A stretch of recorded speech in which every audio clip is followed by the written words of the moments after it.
Both teams have won one and lost one so far. Villa followed their 1-0 triumph at Bournemouth with a loss by the same scoreline to Manchester United. Palace successful at Norwich but defeated by Arsenal. Which way will the pendulum swing in London at the weekend?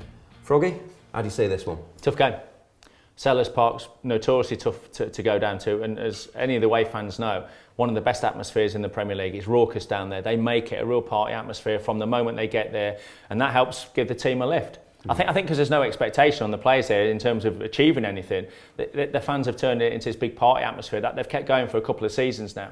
And because of that, it always makes for a really entertaining game, and they have got star players that can really hurt you, can cause trouble, that can score goals and create against you. So it'll be a real stern examination for us after we've made a pretty decent start. You know, an excellent away win at Bournemouth.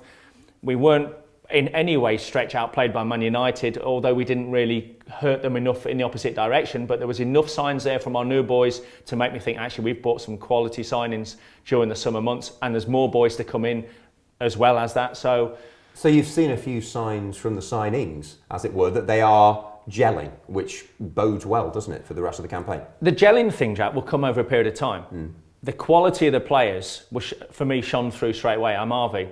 I'm licking my lips at that boy because obviously being a left hooker as well, he was terrific. He got up and down. His delivery was superb when he got into those final areas, which a lot of players, they get to those and then they fail on the final delivery. But also he can defend. He's quick on the turn. He just had everything. He linked really well with Sinclair down the left-hand side.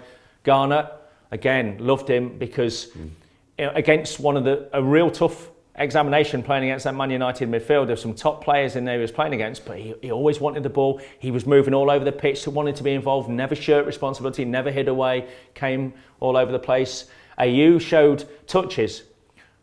I think he's going to be a slow burn. I think he will take 3 or 4 months before we see the best of him. I think physically he probably needs to get a bit stronger, but there were bits of his movement and things he did that made me think, yeah, he's going to be a player as well. So there were lots of positives in a performance that I guess didn't really exhilarate many people, but in 3 or 4 months' time, I think we've got the basis of a pretty decent group of players. A big win at Bournemouth, so they've shown they can do it away from home, and both the matches have been tight so far, and that's the key almost, isn't it? I remember when Villa were winning games away from home, I think 7 in a row, and Martin O'Neill, there were close ones and they managed to get over the line. They developed that winning habit. Could that be the key for Villa this season? I think that the key thing as well in the opening 2 games, we've looked solid defensively, Jack.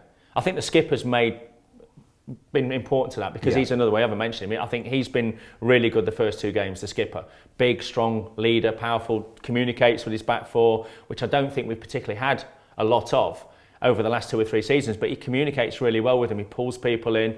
But also with Amarvi, you've got a left back that actually can defend. He wants to defend. So that makes it easier. So as your 2 centre halves, you're not worried about your 2 fullbacks bombing on and where they're gone. I mean, Bakuna is no more for his offensive play rather than his defensive play. But with Micah in behind him, he's got the experience to say if he wants to pull him in, he'll drag him in. And I think it's that communication that Micah will bring to the team that I think is invaluable. And we're going behind the scenes if you look elsewhere on the website on the pre-match show this week. So we look forward to your nice comments about us, Froggy.